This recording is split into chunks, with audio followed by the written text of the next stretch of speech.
Good morning, नमस्कार दोस्तों, स्वागत है आप सबका आपके अपने YouTube channel that is biology eight finger tips by Saurabh Yadav. दोस्तों, मैं आज आपके सामने क्लास 9th की लेक्चर सीरीज लेके आया हूं, जो हमारा चैप्टर चल रहा है that is biodiversity in living organism. Clear है जी। पिछले लेक्चर में बेटा जी हमने दो फाइलम आर्थ्रोपोडा और मोलस्का को कंप्लीट किया था।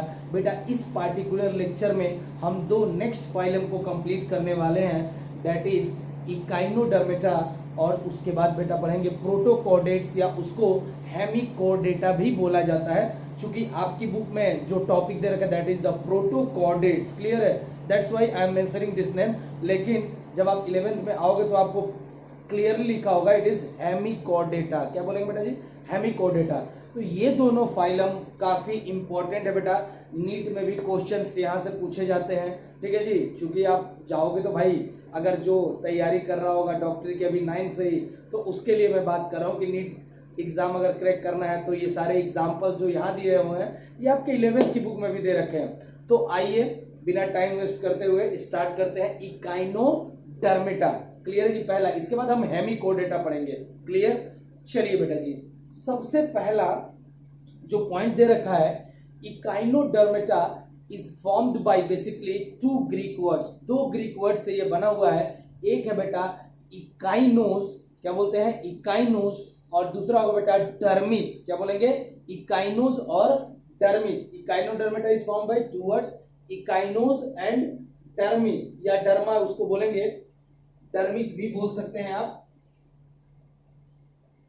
क्लियर है जी? ओ सॉरी, स्किन नहीं होगा बेटा, स्किन होगा।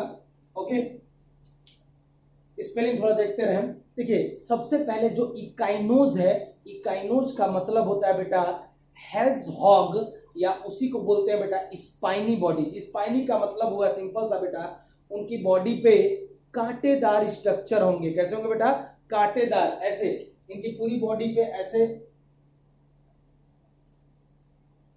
कांटेदार स्ट्रक्चर होंगे, जो इनके स्किन के ऊपर पाया जाएगा, स्किन के पास में। बेसिकली अगर आप बोलोगे कि सर इनके बॉडी के बाहर होता है कि बॉडी के अंदर, तो याद रखिएगा इनमें एंडोस्केलेटन होता है। एंडो मतलब होता है इनसाइड, और स्केलेटन जैसे हमारे अंदर में बात करें तो हमारा पूरा स्केलेटन किससे बना हुआ है? बोन से। अब बोन काफी हार्ड होती है, इनके अंदर में भी एंडोस्केलेटन ही पाया जाता है। यानी जो ये स्पाइक्यूल्स होंगे, ये जो आपके कांटे होंगे, ये भी स्किन के अंदर से बल्ज होकर बाहर की तरफ निकलेंगे। ध्यान रखिएगा, स्किन के अंदर से बल्ज होकर बाहर की तरफ। ऐसा नहीं होगा कि ये स्किन है, स्किन के ऊपर नहीं होंगे। ठीक है जी, ये पार्टिकुलरली स्किन है, स्किन के ऊपर नहीं होंगे। ध्यान से सुनिएगा, स्किन के ऊपर नहीं है। यहाँ पे स्किन ही जो होगा वो आपके स्पाइंस की तरह निकला होगा। ये स्किन ही मॉडिफाइड होगा। ये देखिए स्किन ही मॉडिफाइड होगा ऐसे आपके स्पाइंस की तरह। ऐसा नहीं है कि स्किन के ऊपर आपके कांटे निकलेंगे, यहाँ पे स्किन ही मॉडिफाइड होगा कांटेदार स्ट्रक्चर की तरह, कांटे की तरह। क्लियर है जी? और इसको बोलेंगे एंडोस्केलेटन। यानी एंडोस्केलेटन जैसे हम बात करें, हमारे अंदर में स्केलेटन जो होता है वो बना होता है कैल्शियम कार्बोनेट का, फोस्फेट का, कैल्शियम, इन सब चीजों से, कैल्शियम और फोस्फेट से हमारी बोन बनी होती है।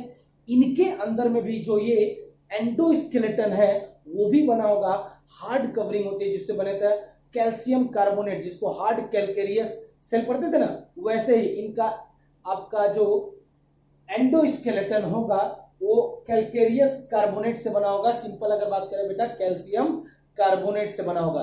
तो याद रखिएगा Echinodermata is formed by two words.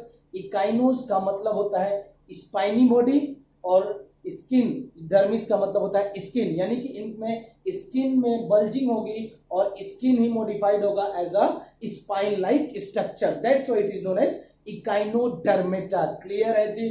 Next point जो मैंने बताया कि इनमें जो एंडोस्केलेटन होगा, ये जो स्केलेटन दिख रहा है ये बना होगा किस चीज से बेटा जी? कैल्शियम कार्बोनेट से।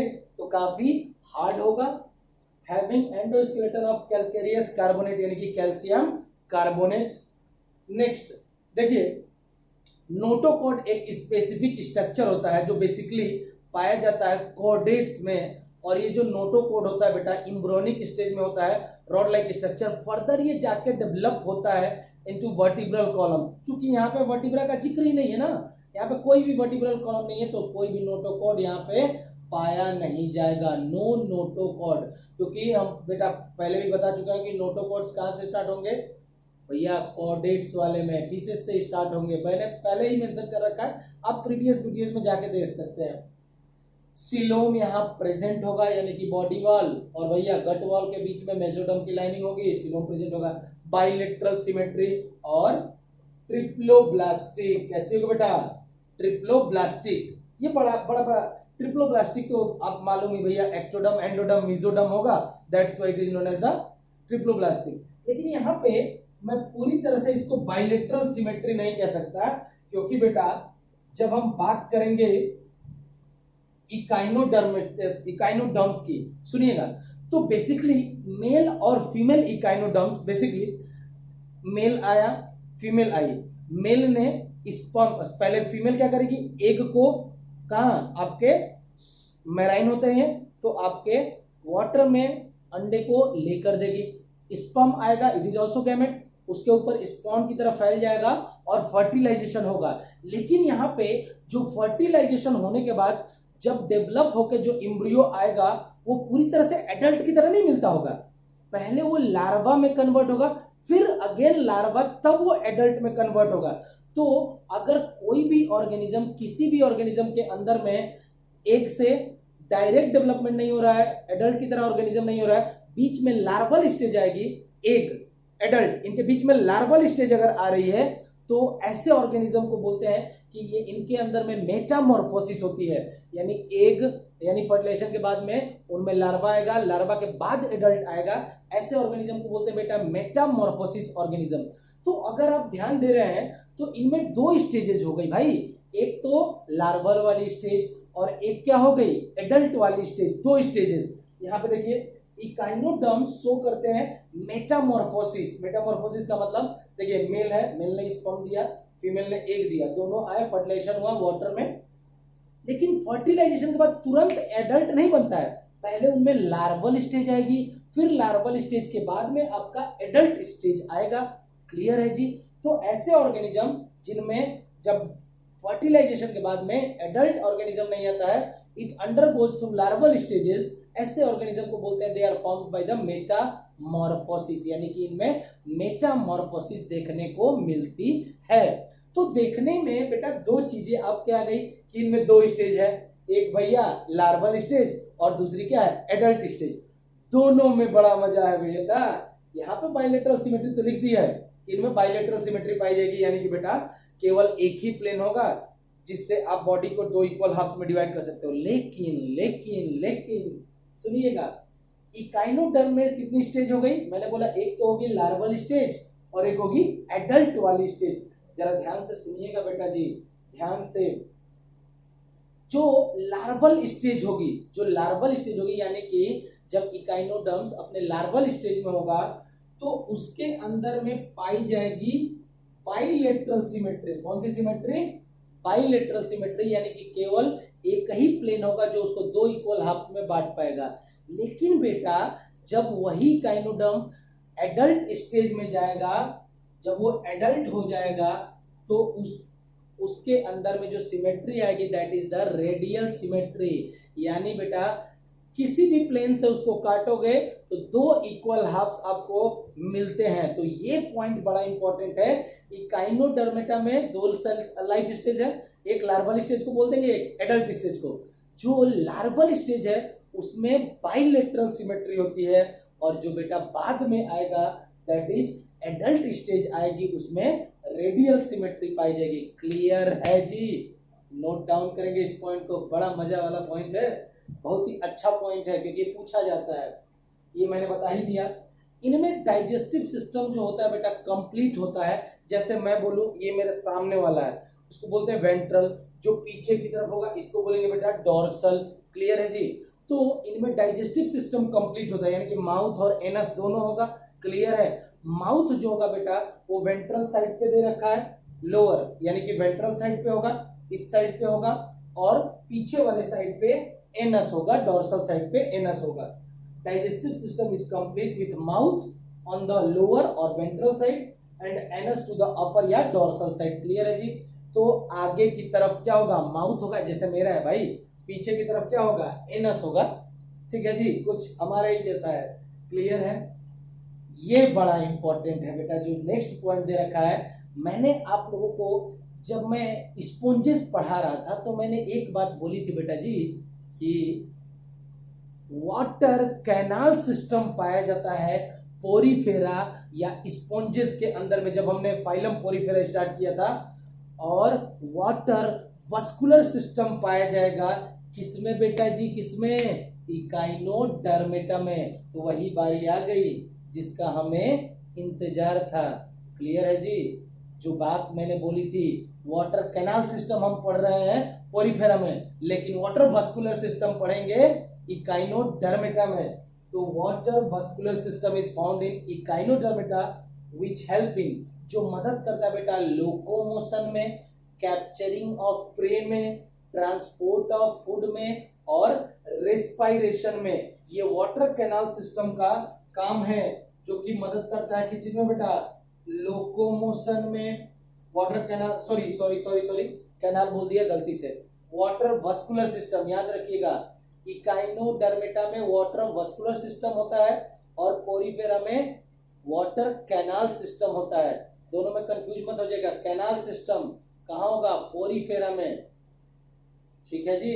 और वाटर वस्कुलर सिस्टम कहाँ होगा, इकाइनोडर्मेटा में, जो मदद करेगा लोकोमोशन में, कैप्चरिंग ऑफ प्रे में, फिर ट्रांसपोर्ट ऑफ फूड में, और बेटा जी रेस्पिरेशन में। ये सारे इंपॉर्टेंट बायोलॉजिकल प्रोसेस जो होते हैं वो वाटर वस्कुलर सिस्टम के थ्रू होते हैं in case of Echinodermata. Clear है जी। ये भी इंपॉर्टेंट पॉइंट है। Next that the excretory organ, इसके में क्या होता है बेटा, अब्सेंट होते हैं।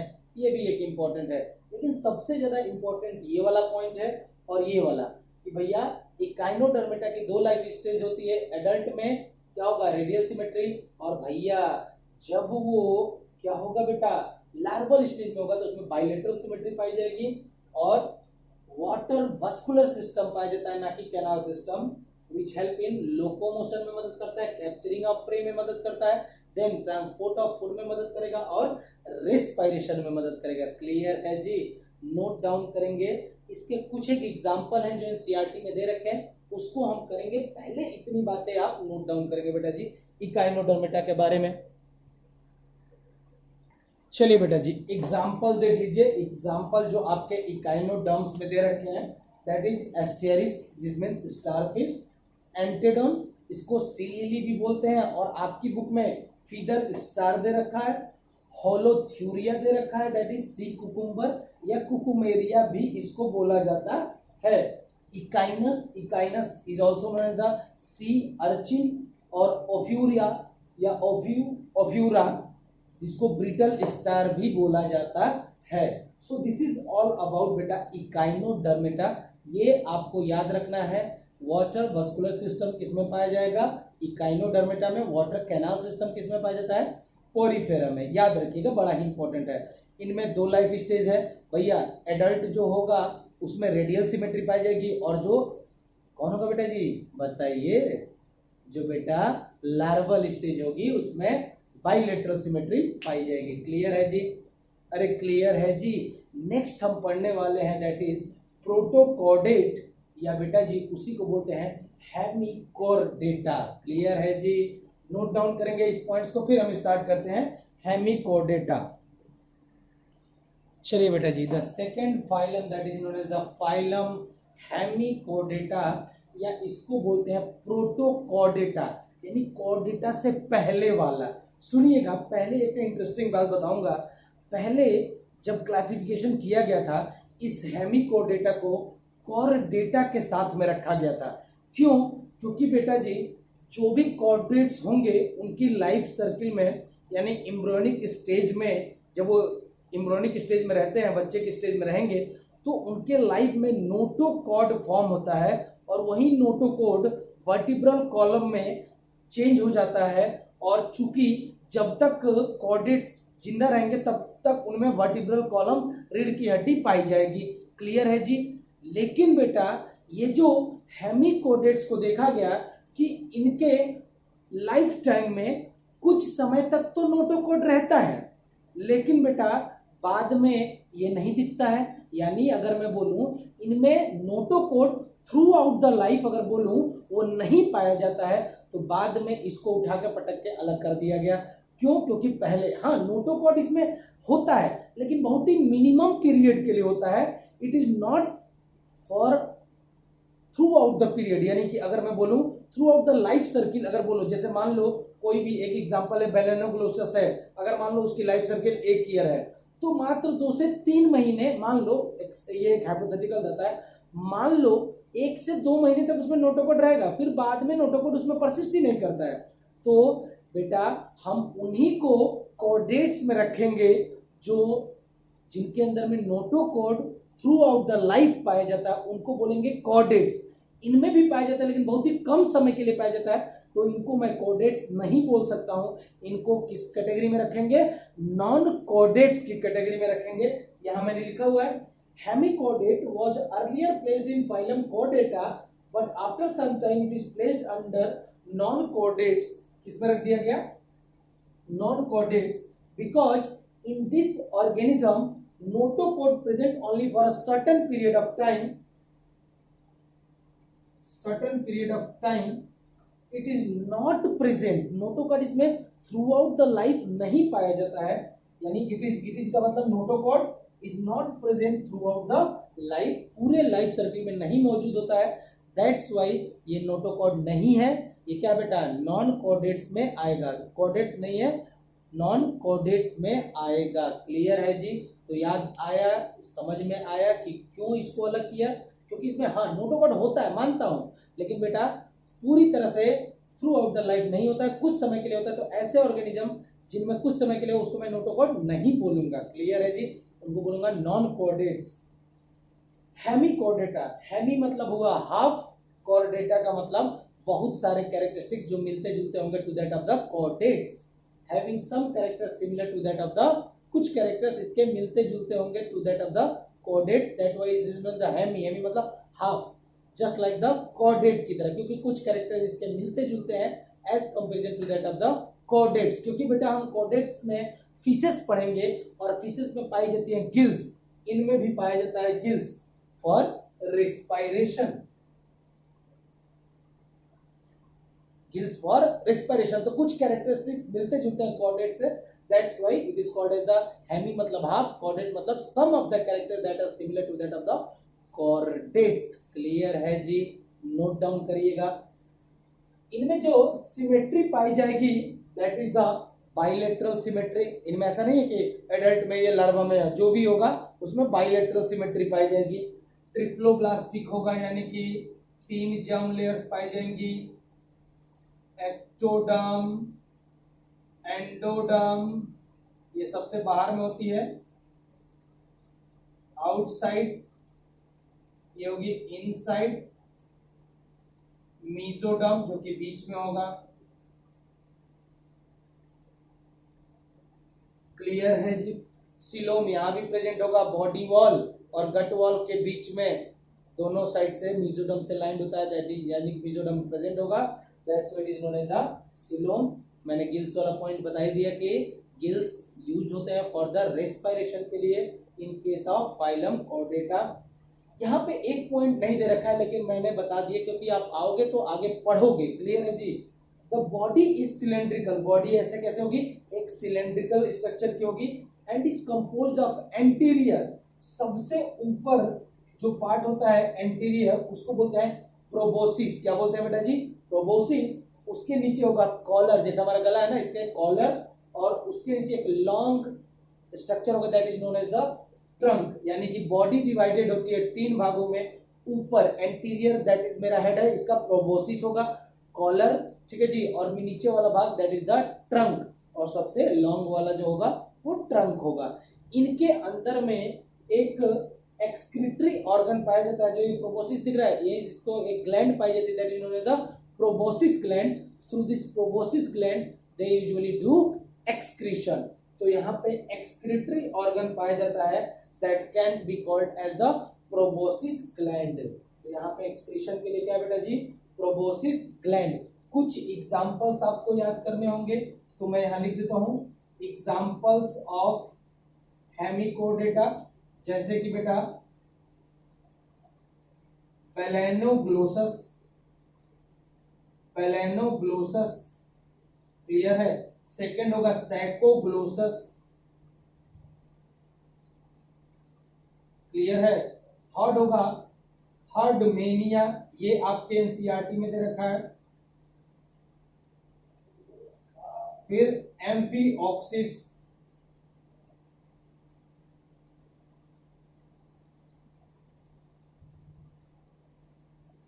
एम्फीऑक्सिस क्लियर है जी। तो ये कुछ एग्जांपल्स हैं जो आपको याद करने हैं, दैट इज द बेलेनोग्लोसस, सैकोग्लोसस आप में नहीं दे रखा है, लेकिन बेटा जी याद रखिएगा ये आपके पूछा जाता है। क्लियर है जी, तो आप बाद में पढ़ो, मैंने थोड़ा पहले ही बता दिया। हार्डमेनिया दे रखा है, सैकोग्लोसस नहीं दे रखा है, बेलेनोग्लोसस दे रखा है, हार्डमेनिया दे रखा है, एम्फीऑक्सिस दे रखा है, एम्फीऑक्सिस दे रखा है। So these are the some examples of protochordates या हेमिकोडेटा। क्लियर है जी। तो बेटा आज के लिए इतना ही रहने देते हैं, नेक्स्ट हम जब स्टार्ट करेंगे तो प्योरली कॉर्डेट्स की बात करेंगे। क्लियर है जी, उनमें क्या क्या पढ़ने वाले हैं वो बात करेंगे।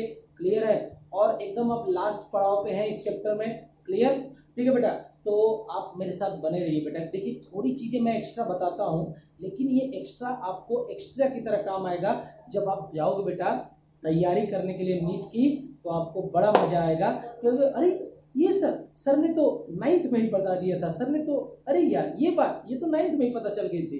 तो ये सारे पॉइंट्स आपको वहां समझ में आएंगे। जैसे आप water canal system, water vascular system, ये स्पेसिफिक कैरेक्टरिस्टिक्स पाए जाते हैं किसमें, वाटर कैनाल सिस्टम पाया जाता है पोरीफेरा में, वस्कुलर सिस्टम पाया जाता है इकाइनोडर्मेटा में। ठीक है जी, तो ये सारे पॉइंट्स आप देखोगे और कहीं ना कहीं मजा आएगा बेटा जब आप पढ़ोगे। तो आपका बेस मैं क्लियर करने की कोशिश कर रहा हूँ। क्लियर बेटा जी। तो अगर आपको ये पार्टिकुलर लेक्चर अच्छा लगा हुआ है तो काइंडली लाइक एंड सब्सक्राइब करना ना भूलें। Thank you all.